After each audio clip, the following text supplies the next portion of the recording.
Hello student, 9th class science chapter जीवन की मूलभूत इकाई कोशिका, the fundamental unit of life cell के क्वेश्चन आंसर आज हम डिस्कस करेंगे। क्वेश्चन आंसर में हम स्टार्ट करेंगे MCQs मल्टीपल चॉइस क्वेश्चन, बहुचयनात्मक प्रश्न से। हम रिक्त स्थानों की पूर्ति वाले क्वेश्चन भी करेंगे, ट्रू और फॉल्स सत्य और असत्य वाले प्रश्न भी करेंगे, फिर हम मिलान मैचिंग वाले क्वेश्चन करेंगे, फिर हम very short answer type questions अति लघुत्रात्मक प्रश्न डिस्कस करेंगे और अंत में हम शॉर्ट आंसर टाइप क्वेश्चंस लघुत्रात्मक प्रश्न को डिस्कस करेंगे। तो स्टार्ट करते हैं MCQs बहुचयनात्मक प्रश्न, जिनमें एक प्रश्न के आपको 4 ऑप्शन दिए गए हैं, जिनमें से एक को आप चयन करें। कोशिका संरचना को सबसे पहले देखने का श्रेय हमें पता है। कोशिका का खोजकर्ता, डिस्कवरर ऑफ सेल कौन है? Robert Hooke. तो कोशिका की संरचना को सबसे पहले देखने का श्रेय रॉबर्ट हुक। दूसरा क्वेश्चन भी बड़ा कॉमन है, कोशिका सिद्धांत, सेल थ्योरी को किसने प्रेजेंट किया? हम जानते हैं 2 जर्मन वैज्ञानिकों ने, स्लीडन एंड स्वान। स्लीडन एंड स्वान। केंद्रक की खोज किसने की? हमें पता है रॉबर्ट ब्राउन। थोड़ा कंफ्यूजन है, ध्यान रखेंगे। कोशिका की खोज रॉबर्ट हुक, केंद्रक की खोज रॉबर्ट ब्राउन। जीवन की संरचनात्मक और क्रियात्मक इकाई कोशिका है। एक कोशिकीय जीवों के उदाहरण इनमें से अगर हम ऑप्शन में से देखें तो अमीबा है। अमीबा, पैरामीशियम, यूग्लिना, क्लेमाइडोमोनास, ये हमने एक कोशिकीय जंतुओं के उदाहरण देखे थे। इनमें अगर हम देखें तो सिर्फ अमीबा ही एक कोशिकीय है, हाइड्रा और कवक बहुकोशिकीय है। कोशिका की समस्त उपापचयी क्रियाओं का नियंत्रण कौन करता है? किस कोशिकांग को हमने कोशिका का नियंत्रण केंद्र कहा था? आंसर आप समझ गए होंगे, केंद्रक। केंद्रक कोशिका की सभी उपापचयी क्रियाओं को नियंत्रित करता है, इसीलिए हम कोशिका का नियंत्रण केंद्र भी इसे कहते हैं। सुसाइडल बैग, आत्मघाती थैली, हम इन्हें पाचक थैली, डाइजेस्टिव बैग्स भी कहते हैं। लाइसोसोम, क्योंकि कई बार लाइसोसोम फट जाते हैं तो खुद के जीवित कोशिकांगों को ही पचा देते हैं, तो हम इन्हें आत्मघाती थैली भी कहते हैं। सुसाइडल बैग भी हम इन्हें कहते हैं। नेक्स्ट चलते हैं कि ऐसा कौन सा कोशिकांग है जिसमें डीएनए नहीं होता? हमें पता है कि 3 कोशिकांग ऐसे होते हैं जिनमें डीएनए होता है। केंद्रक, उसका डीएनए कोशिका की समस्त क्रियाओं को नियंत्रित करता है। माइटोकॉन्ड्रिया और प्लास्टिड यानी लवक में भी अपना डीएनए होता है। लाइसोसोम में डीएनए नहीं होता। तो हमें क्वेश्चन को याद इस तरीके से रखना है कि 3 ऐसे कौन से कोशिकांग हैं जिनमें डीएनए होता है? केंद्रक, माइटोकॉन्ड्रिया और लवक, प्लास्टिड। इसके अलावा अगर कोई कोशिकांग दिया होगा तो उसमें डीएनए नहीं होगा। प्रोटीन संश्लेषण का कार्य है। हम जानते हैं कोशिका के जो कोशिकांग है वो अलग अलग कार्य को संपादित करते हैं। प्रोटीन संश्लेषण, प्रोटीन निर्माण का काम कौन करता है? राइबोसोम करते हैं। कौन? राइबोसोम। इसीलिए हम इन्हें प्रोटीन फैक्ट्री भी कहते हैं। कोशिकाओं के हमने 2 प्रकार देखे थे, प्रोकैरियोटिक और यूकैरियोटिक। तो जो प्रोकैरियोटिक कोशिका है उसमें गुणसूत्र, क्रोमोसोम्स की संख्या सदैव 1 होती है, ध्यान रखेंगे। प्रोकैरियोटिक कोशिकाओं में क्रोमोसोम अर्थात गुणसूत्र 1 होगा और यूकैरियोटिक कोशिकाओं में 2 या 2 से अधिक होंगे। कोशिका का पावर हाउस, शक्ति ग्रह किसे कहते हैं? ये कोशिका का वो कोशिकांग है जहां कार्बोहाइड्रेट और वसा के ऑक्सीकरण से ऊर्जा का उत्पादन होता है।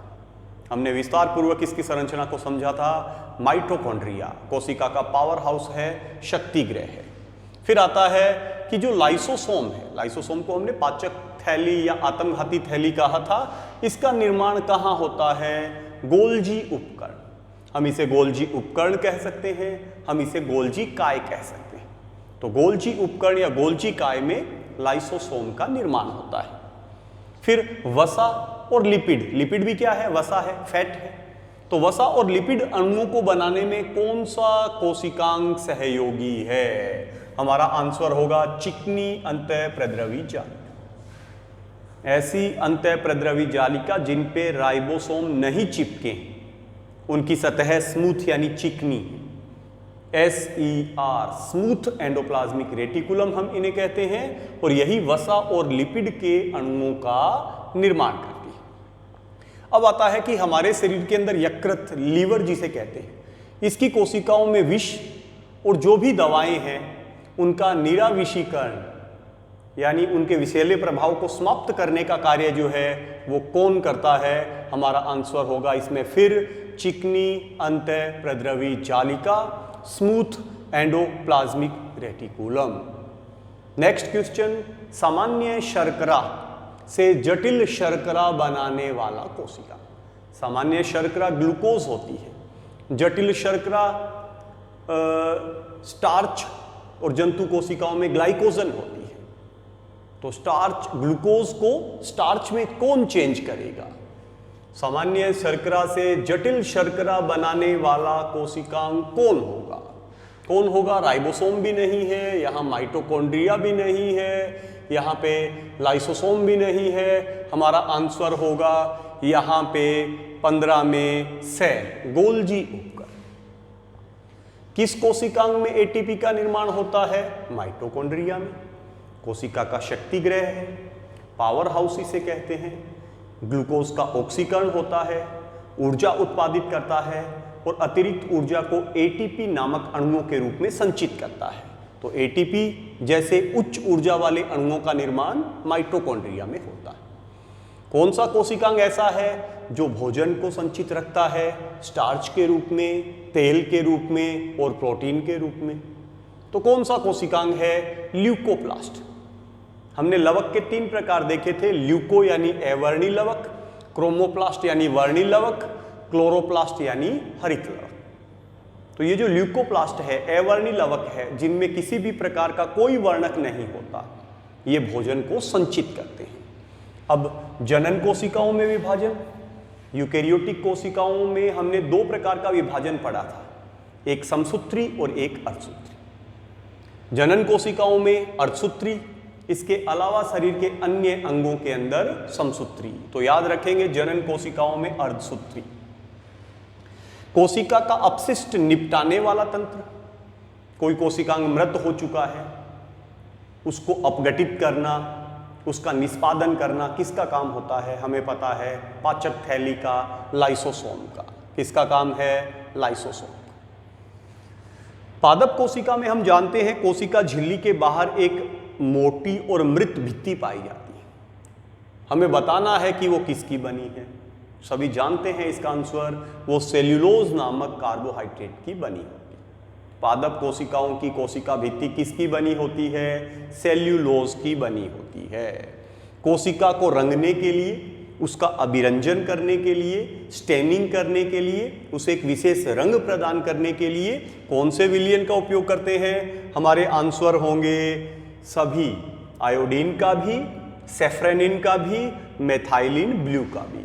ये सभी कोशिका के अभिरंजन में काम आने वाले अभिरंजक है, जिनसे कोशिका के अलग अलग भागों को हम रंगते हैं, उनका अभिरंजन करते हैं, जिससे सूक्ष्मदर्शी में उनका अध्ययन काफ़ी आसान हो जाता है। अब हम कंटिन्यू करेंगे MCQ के बाद में रिक्त स्थान वाले प्रश्न। 5 प्रश्न हमारे यहाँ हमारे पास में है। पहला है कार्बन डाइऑक्साइड और ऑक्सीजन। कोशिका द्रव्य के अंदर कार्बन डाइऑक्साइड और जो ऑक्सीजन है वो कोशिका झिल्ली के आर पार यानी बाहर से ऑक्सीजन का कोशिका झिल्ली से अंदर आना, कोशिका के अंदर से कार्बन डाइऑक्साइड का बाहर जाना कौन सी प्रक्रिया से होता है? विसरण की प्रक्रिया से होता है, डिफ्यूजन से होता है। डीएनए के जो क्रियात्मक घटक है, डीएनए के गुणसूत्र बने होते हैं, इन्हीं के छोटे छोटे जो खंड है, क्रियात्मक का मतलब कि जो प्रोटीन को बनाते हैं उसे हम जीन कहते हैं, बहुवचन जीन्स कहते हैं। कोशिका द्रव्य और केंद्रक दोनों को मिलाकर हम जीव द्रव्य कहते हैं। कोशिका आवरण के अंदर का सारा जो पदार्थ है वो जीव द्रव्य है, जिसमें केंद्रक और उसके बाहर का कोशिका द्रव्य। अर्थात हम कह सकते हैं कोशिका द्रव्य प्लस केंद्रक बराबर जीव द्रव्य।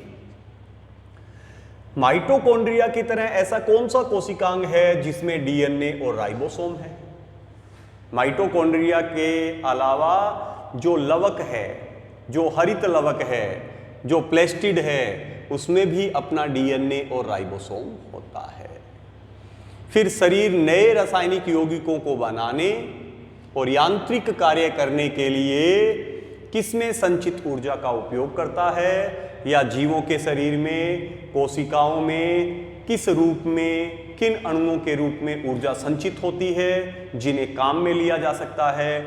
एटीपी अणुओं के रूप में ऊर्जा संचित होती है। कहाँ बनते हैं? माइटोकॉन्ड्रिया में भोजन के ऑक्सीकरण से बनते हैं। नेक्स्ट, रिक्त स्थान वाले प्रश्न अभी ट्रू और फॉल्स वाले हमें करने हैं। आपको ट्रू सत्य या फॉल्स असत्य बताना है। जंतु कोशिकाओं में जो रसधानियां है, वैक्यूल्स है, जो रिक्तिकाएं हैं, वो बड़ी होती है और पादप कोशिकाओं में ये रसधानियां बहुत छोटी होती है। ये कथन असत्य है। एक्चुअल में पादप कोशिकाओं में रसधानियां बड़ी होती है और जंतु कोशिकाओं में छोटी होती है, तो असत्य कथन है ये। लाइसोसोम कोशिका का अपशिष्ट निपटाने वाला तंत्र है, सत्य है। अभी हमने पीछे पढ़ा था, जो कोशिकांग मृत हो चुके हैं उनको हटाने का काम कौन करता है? लाइसोसोम करता है। RER, आर का मतलब है रफ, ER हम बोलते हैं एंडोप्लाज्मिक रेटिकुलम, अंतःप्रद्रवी जालिका। दो प्रकार की है ना, स्मूथ और रफ। तो ये जो रफ एंडोप्लाज्मिक रेटिकुलम है, जो खुरदरी अंतःप्रद्रवी जालिका है, क्या सूक्ष्मदर्शी से देखने पे चिकनी दिखेगी क्या? ये असत्य है, वो खुरदरी दिखेगी। अगर होता यहां पे SER, स्मूथ एंडोप्लाज्मिक रेटिकुलम, चिकनी अंतःप्रद्रवी जालिका, तो वो सूक्ष्मदर्शी से देखने पर चिकनी दिखाई पड़ती। तो यहां पे खुरदरी अंतःप्रद्रवी जालिका, सूक्ष्मदर्शी से देखने पर चिकनी दिखाई पड़ती है, असत्य है। पौधों की जो जड़ें हैं, जो मूलें हैं, वो जल का अवशोषण परासरण विधि के द्वारा करती है, सत्य है। परासरण विधि के द्वारा पौधों की मूलें, जड़ें मृदा में से किसको अवशोषित करती है? जल को अवशोषित करती है। केंद्रक कोशिका का बिजली घर है, असत्य है। बिजली घर, पावर हाउस, शक्ति ग्रह माइटोकॉन्ड्रिया को कहते हैं। हाँ, कोशिका का नियंत्रण केंद्र अगर होता तो केंद्रक होता, तो बिजली घर नहीं है, यह भी असत्य है। अब आपको फर्स्ट कॉलम को सेकंड कॉलम से मैच करने हैं। फर्स्ट कॉलम में आपको सेल ऑर्गेनेलीज, कोशिकांग दिए हुए हैं। दूसरे कॉलम में आपको उनके कार्य दे रखे हैं। देखते हैं कौन कौन से हैं। RER, रफ एंडोप्लाज्मिक रेटिकुलम, और फिर हमारे पास में क्या है? माइटोकॉन्ड्रिया, लाइसोसोम, प्लेस्टिड यानी लवक। क्लियर है? अभी देखिए, रफ एंडोप्लाज्मिक रेटिकुलम, साथ में दे रखा है ऊर्जा उत्पादन। मैं यहां कंटिन्यू कर रहा हूं। अब माइटोकॉन्ड्रिया है, तो जो ऊर्जा का उत्पादन है वो कार्य है माइटोकॉन्ड्रिया, तो माइटोकॉन्ड्रिया के साथ में मैच होगा 1 नंबर, ऊर्जा का उत्पादन। फिर वहां पे क्या है? RER, रफ एंडोप्लाज्मिक रेटिकुलम, खुरदरे अंतःप्रद्रवी जालिका। खुरदरी क्यों होती है RER? क्योंकि उन पे क्या चिपके होते हैं? ये है ना RER, रफ एंडोप्लाज्मिक रेटिकुलम, खुरदरी अंतःप्रद्रवी जालिका। खुरदरी इसलिए होती है क्योंकि उन पे राइबोसोम चिपके होते हैं, और राइबोसोम का कार्य क्या है? प्रोटीन का संश्लेषण करना।